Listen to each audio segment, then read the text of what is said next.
All right, this is Idiot Seeking Village. That is Adam. I am Rich. And together on this Thanksgiving week, we're going to baste your ears in all the latest juicy homemade goodness in America as you desperately try to think about whether or not your MAGA aunt and uncle used Ivermectin to prepare the sides they brought for dinner this week. What the hell? Did you like that? It was that was something.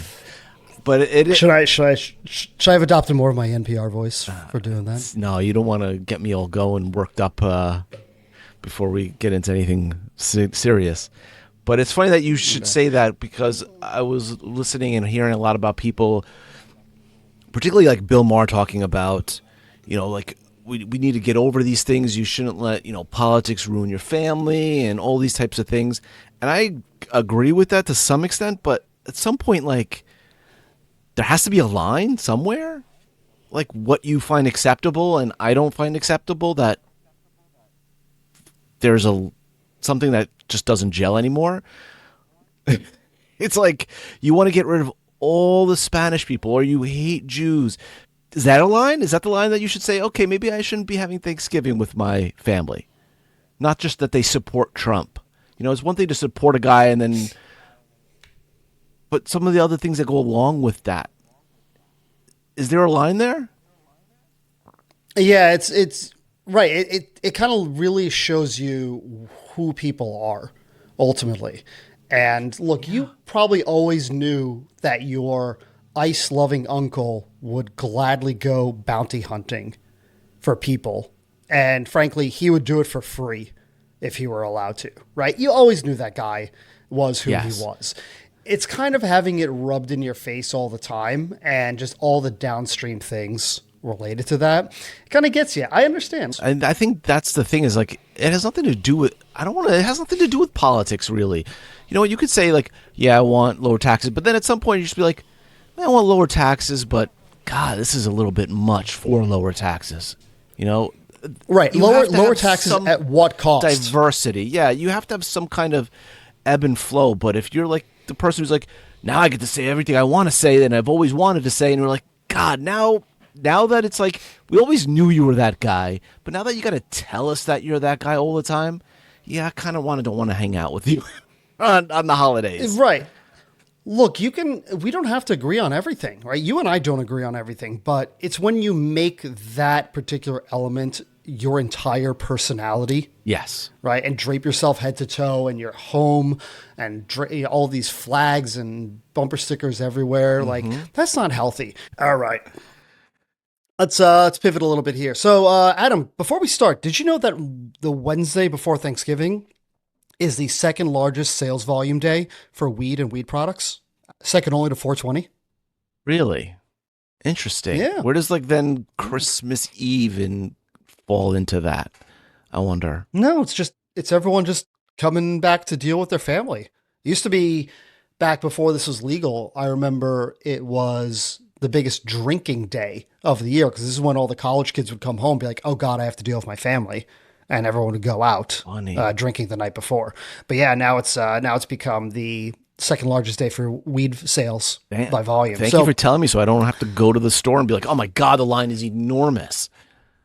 Yeah, head over, to Strain Stars, and yeah, you're going to be waiting in line today. Oh my goodness! I didn't. By the way, when the younger members of the family leave the house to go for a walk and they're not inviting you, it's because they don't think you're cool enough to smoke with them. Well, that's fine with them, because I don't smoke. I eat. There you go. I drink and chew my edibles.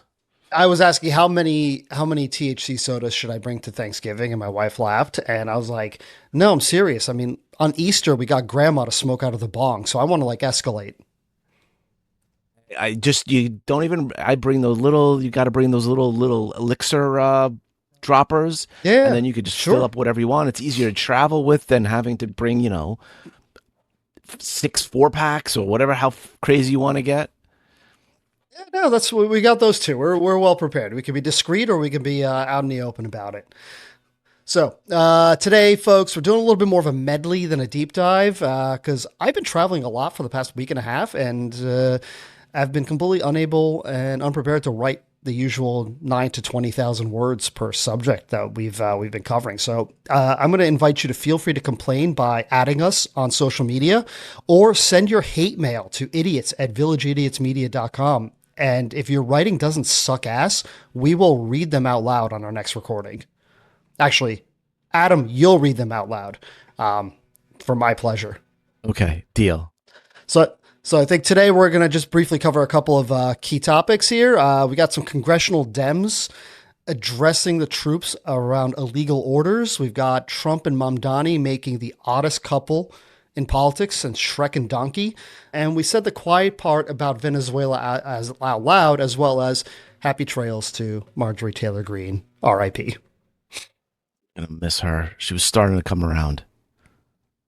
No. You gotta, well, maybe we'll start with her. No. She's still blasted off the crazy shit in her farewell press release. Believe me, she was, I don't know if she was softening her stance just to re-enter the working world. Remember, like, after the first Trump term, Sean Spicer was out there trying to find jobs, and people were like, fuck you. Like, you've been a complete dickbag to us, and why are we going to hire you in the media? I think Marjorie Taylor Greene was just doing a similar turnabout to be like, hey, look, I'm not insane. I'm going to have some contrarian viewpoints to what I've been saying so that I'm more marketable to wherever my next landing spot is.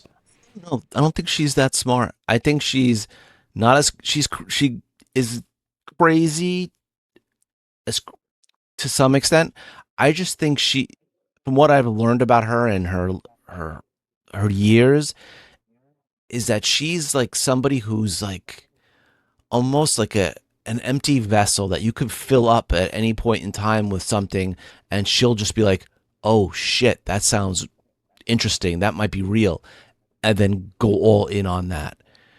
From like what her tracker, I mean, she used to be apparently super into like CrossFit, and I think she even opened a place up like right away after she fell in love with it, and then I guess closed it down eventually.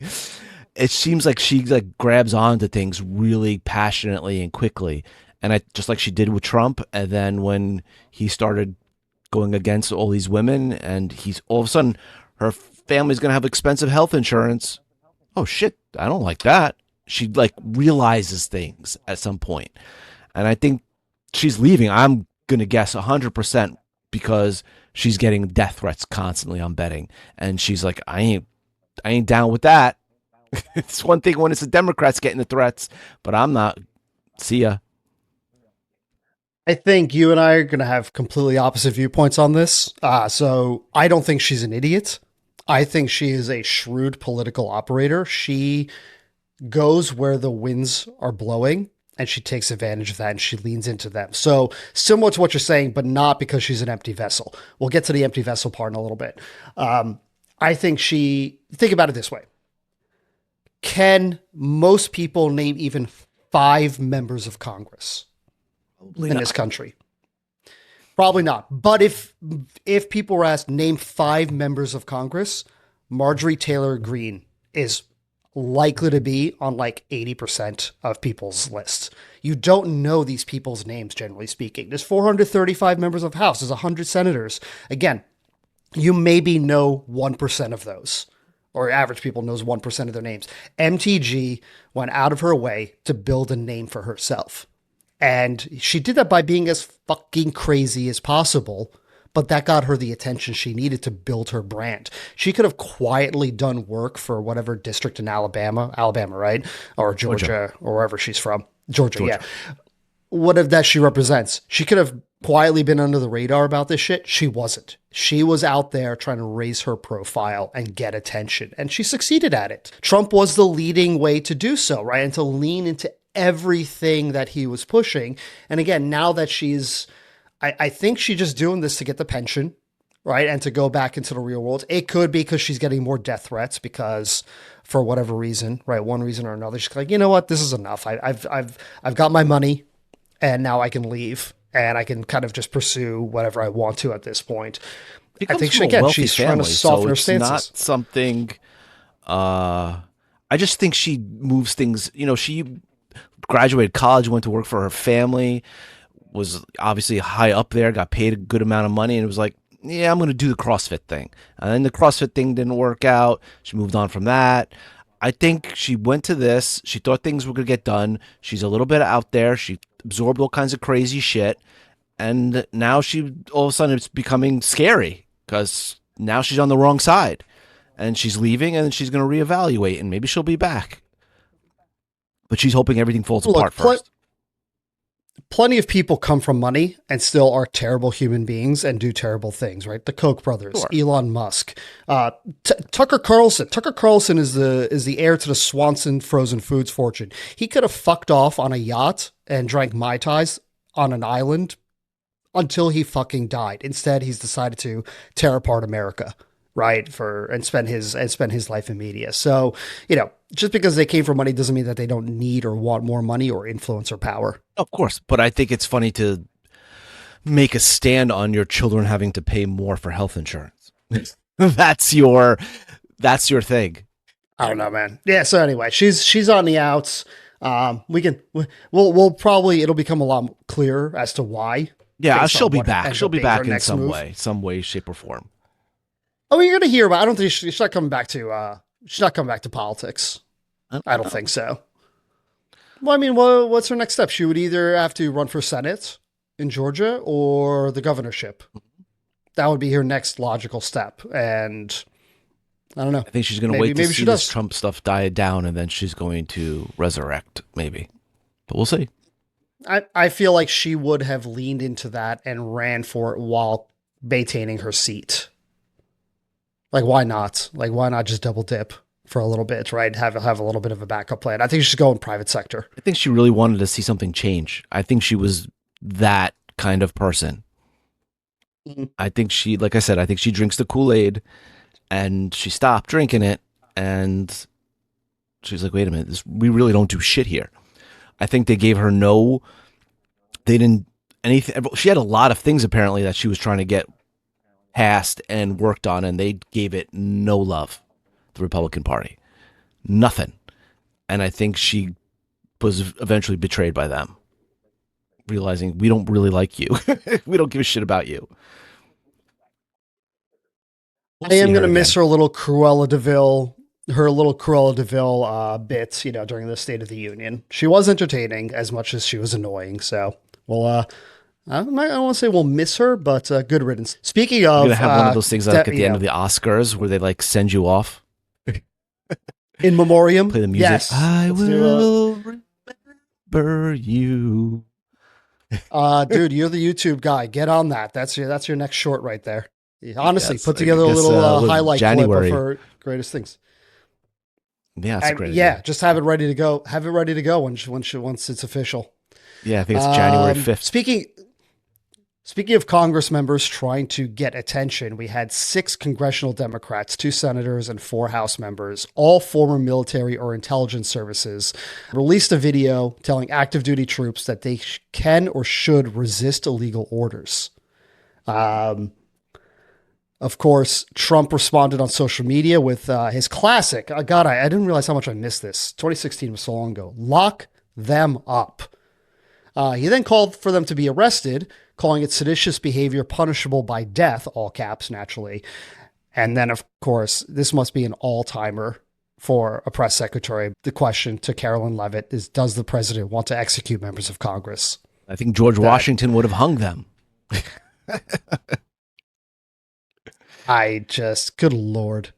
Look, these, so it's Mark Kelly and 5 others, right? He's getting the most attention because he's a former military member, I guess maybe the highest ranking military because he's like a captain. I believe he was the highest. Yeah, he was active duty, and he was, I believe captain was his final one. So they specifically said this administration is pitting our uniformed military and intelligence community professionals against American citizens. And then they specifically called out whether you're serving in the CIA, the Army, our Navy, the Air Force. And that caught my eye, dude. Because what is the response to all this? The response to all this is Trump's over-the-top, punishable by death, seditious behavior, social media screaming. And it's all become about the response. And I'm looking at this and going, all right, they did this on purpose. These are 6 Democratic lawmakers who wanted to raise their profile. They wanted to get attention. They wanted to put themselves out there, right? They want to get their names in the news. But to me, when one of them said the CIA, first thing that popped in my head was the freaking Bart Simpson meme of like, what an odd thing to say, right? I think it's from the CIA. That's why. But we talked about this in the Antifa and NPSM 7 video, right? The CIA doesn't operate domestically. Right. So never, not even that one time during Project Chaos when they did and they got caught. So I was going to be like, all right, this is just a cry for attention and it's a nothing burger. They just wanted to poke the bear and get a response to raise their political profiles. But she specifically called out the CIA. Well, what's going on, right? Look, the National Guard has nothing to do with the CIA. You know, you've got the whole Venezuela thing, which is probably the closest I can get to, 100%. right? They're talking about blowing up the speedboats and we're having all these issues with other countries no longer sharing intelligence with us because of how we're using that intelligence. And they don't actually trust us to be safe and secure or to not give away sources that have been cultivated. But again, it's so weird to call out the CIA, which is a foreign spying organization, when you're talking about service members defending the Constitution domestically and disobeying legal orders. Like, I got to wonder, is it more than just Venezuela, or is there something else going on here behind the scenes that they're aware of that they cannot share for one reason or another? But I think it's a lot of it is our doorstep, Venezuela. I think, they've talked about, there was also that mishap, I shouldn't say mishap, that in Mexico where, like, I guess somebody from the Defense Department put a sign up on a beach in Mexico saying, like, this is, basically our, like, territory, don't, come across it. But apparently, like, rivers change every so often, so the water rises, and it was like some kind. So basically, we were kind of almost invading Mexico. It was a defense contractor. Yeah, right. It wasn't. I think they're just running the whole gambit of, yes, you have soldiers in the United States, check. We have soldiers abroad, check. All of you guys, CIA, all of them, watch what you do to some extent. Like, if this is egregious, maybe you should bring attention to it, or be like, I got to draw the line somewhere instead of just resigning all the time. And I think that's probably why. And also probably has to do with, like, Israel and Gaza and whatever's going to happen with Ukraine. I'm sure it runs the gamut of lots of other, or like maybe interventions where we're talking about the Christians in Africa genocide, and maybe what we're going to involve ourselves with that. Or it could be anything. We've always got our fingers in a lot of pies. The DoD went on to clarify that they are expected to obey all legal orders, and all orders are presumed to be legal. So, found that one interesting. Oh, this is such a shit show. It's that Leavitt. God, I wish she wasn't attractive, but she's like, I don't know how she could say the things she says and just be like, I believe it. Or I just lie and say things that are so stupid. Our president only follows legal orders. Really? Do you need a list? It's unbelievable. We live in the dumbest timeline. You got to remember, the White House press secretary's job is to spin the administration's preferred narrative, right? It's her or his job to lie to the public, right? They're not supposed to be some arbiter of truth. They're out there to sell their story. And that's what it's become. Maybe once upon a time it was perceived that way, but we've long since entered a realm where we don't answer questions truthfully. We turn to our PR teams to spin the narrative. And that's in the public sector, that's in the private sector, around all that. And the press secretary's role is in lockstep with the way the rest of society functions. So, I've never seen it like this before. Like, I could be on the same camera. Do you not remember Sean Spicer? I don't think anybody has been this where I could just say to you, I want to fucking kill everybody. And then next window over, you being like, he didn't really say that, but no. She said no. She said no. It was a one-word answer. Like, But I'm just saying that like she does that with everything, and it's like holy mackerel. Because she has to. her job. I think it's because she has to do it so often that you keep spinning a lie that we all witness. It's one thing when there's like you think this person said or did something. It's another thing when we have watched it actually happen. Again, that's not her job to be some independent arbiter of truth. She's there to tell the administration's story and their narrative and push what they want. So, we can be as annoyed as we want that that's the case, but then again, that's why we're supposed to have an tell you independent facts that are actually that pushes happening back and challenges these things. Welcome to 2025, Adam. Such a joke. Yeah. So speaking of jokes, U.S. House Representative Maria Salazar, Florida, told Fox Business on Monday that, quote unquote, we're about to go in and that Venezuelan oil is going to be a windfall for both the U.S. and U.S. oil companies. I believe she called out over $1 trillion of value that they're going to be able to recall. So we're saying the quiet part out loud. And I believe you and I called it when we covered Venezuela a few weeks ago, right? They're not going in because they give a shit about regime change. Honestly, the opposition in Venezuela is equally terrible, right? They're just not in power at this point. We're going in because we want the oil. We want the natural resources and we want what we can steal from them at this point.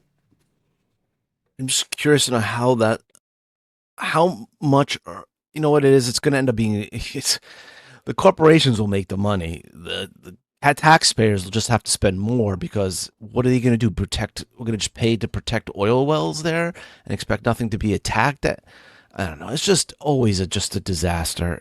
The whole thing is just the same story over and over again. This is Groundhog's Day. Every year is Groundhog's Day. Privatize the gains, socialize the losses and costs. Yeah, of course. That's how we operate. It's how we've always operated in Central and Latin America. I just think they're taking too long with the Venezuela. I think they pardon the pun, they dropped the ball, they dropped the boat. I think they waited too long. I mean, it's just like you should have done this already if you were going to do this, to take the oil before everybody is just like, this is obvious what you're doing now. But what else? I don't know what they're going to do. Well, I think you're just upset you're about to lose our bet. Yeah. That's pretty much it. You know it. I'm trying to cover up for that fact, but yes, they're just taking too damn fucking long. I think they heard about this bet and they're just like, let's just kick it out a week. What's the difference? What is the difference between spending billions of dollars on an operation that nobody wants? Let's just kick it out a week. The fuck with this many people who think this was going to happen sooner. They're trying to build the case, right? They're trying to build consensus for it. No reasonable person actually wants to invade into the country. We don't give a shit about regime change, right? And you and I talked about this, right, when we covered Venezuela. Again, oil is already per barrel at rock bottom prices. This isn't going to improve that. And we're already, I believe, now the biggest oil producer in the world. So again, just flooding the market with oil is not going to improve anything. By the way, it's going to take years for this shit to get up online. I really think that such a fucking delusional world. I really think because, they try to dial back all the environmental protections and they're trying to start drilling in other places. And I really think they're just trying to basically go backwards and become just like an oil dominant use country and fuck everything else going forward.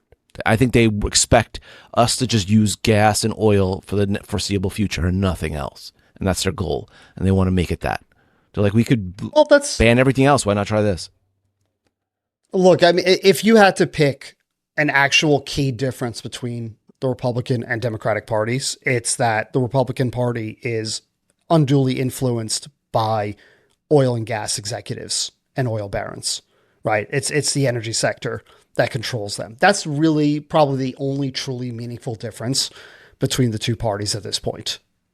And so, yeah, they absolutely want to continue to promote oil and gas for as long as humanly possible. They'll promote it long after every single oil field is pumped dry. They'll continue to say that solar and wind and hydro and nuclear are not viable as alternatives. I just can't believe you'd still go to like war for that aspect nowadays. We haven't evolved as much as you might think. I'm wondering though if this maybe is more of a like a negotiating tactic. Like we're at your doorstep. We're trying to. It's like I think there's a $50 million reward on Maduro. Come to our table. Do what we tell you to do.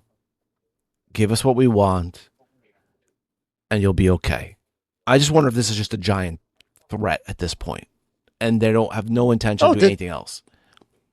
There's definitely a part of it that is that, right? Because you think about when we talked about protests, one of the key things for protests to actually result in regime change is you have to actually give an off ramp for the existing people in power, right? They're either going to be pulled out of the building and shot in the street unceremoniously, right? Like Gaddafi was, or they are going to go into exile somewhere, Paris, right? Typically, or London, right? Somewhere nice. They're going to live out a cushy life and they're not going to suffer any consequences for the shit that they've done and all the crimes that they committed.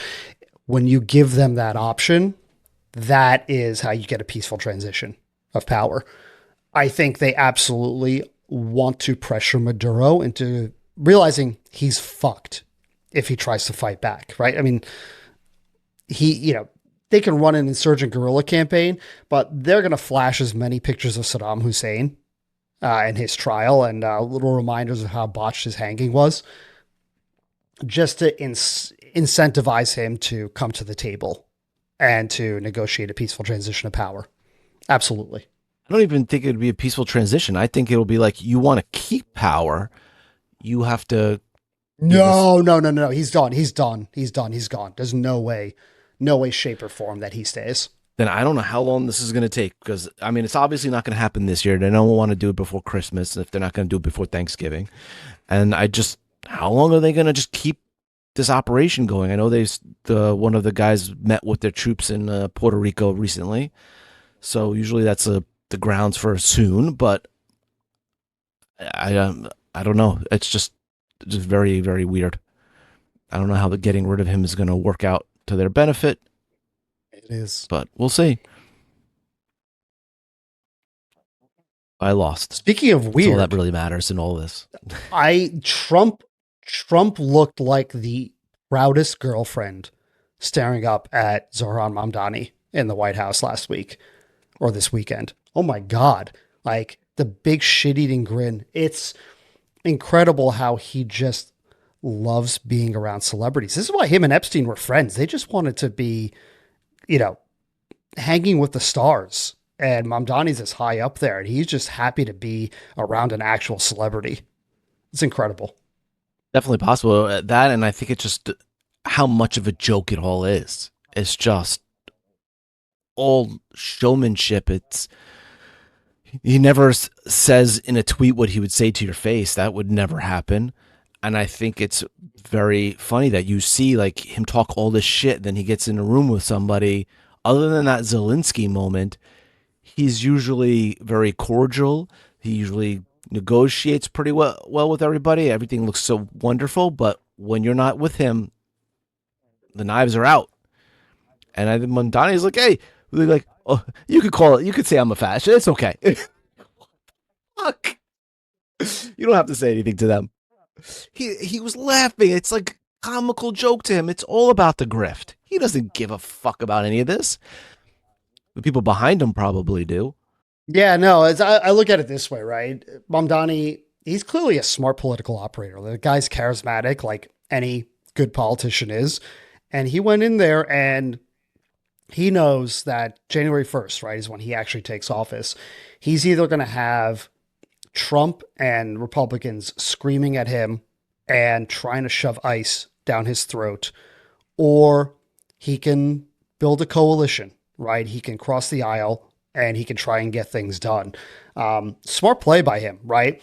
I think a lot of leftists look at it as a betrayal from what I've seen online, is they don't want to see working together with an opposition.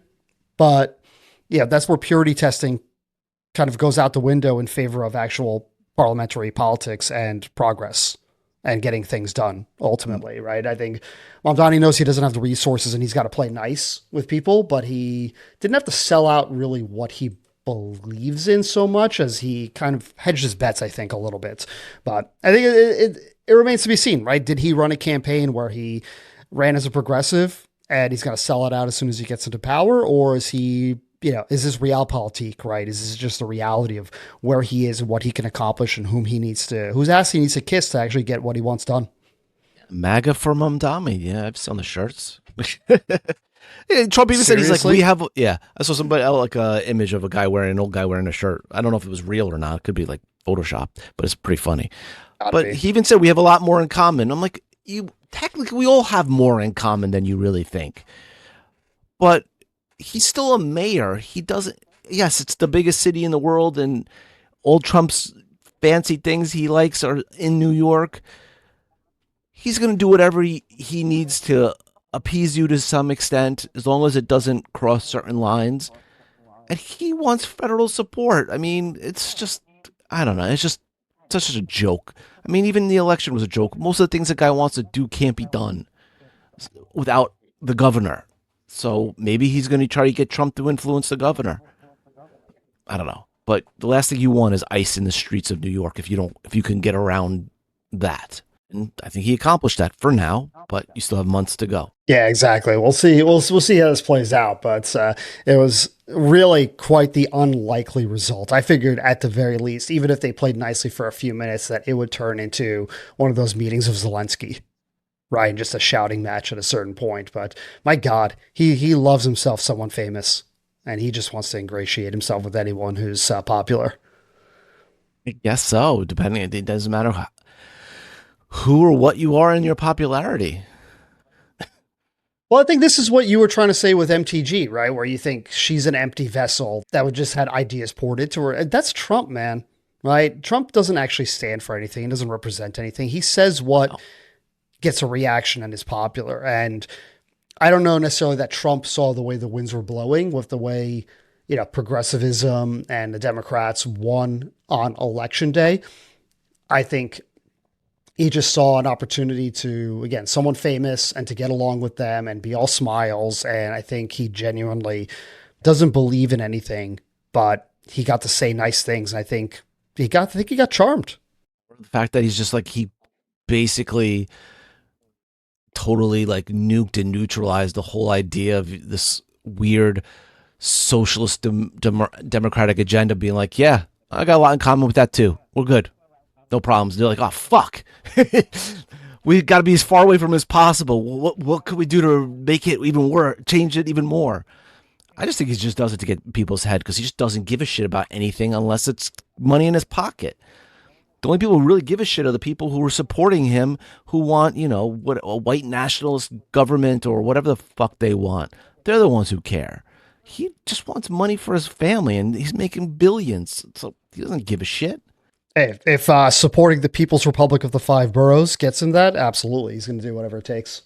Yeah, why not? None of that matters to him. He doesn't care. You want to do a little close? Go for it. Oh, I was just going to say, happy Thanksgiving, everyone. Be good. Stay safe. And we'll see you after Turkey Day. Try not to have too many political debates. Try not to invade too many countries on your way. Well, unless you could do it in like the next 24 hours. But you want to have it occupied, and you want to have people in place, right, before Thanksgiving. You want to have something really to talk about. So you got to move quickly. That's pretty impressive, even in this day and age. Yes. Okay, catch you later. Thanks, everyone. Be good. Bye. Idiot Seeking Village is a production of Village Idiots Media. For more, find us online at villageidiotmedia.com or find us on Apple Podcasts, Spotify, Google Podcasts, Amazon, and wherever you get podcasts.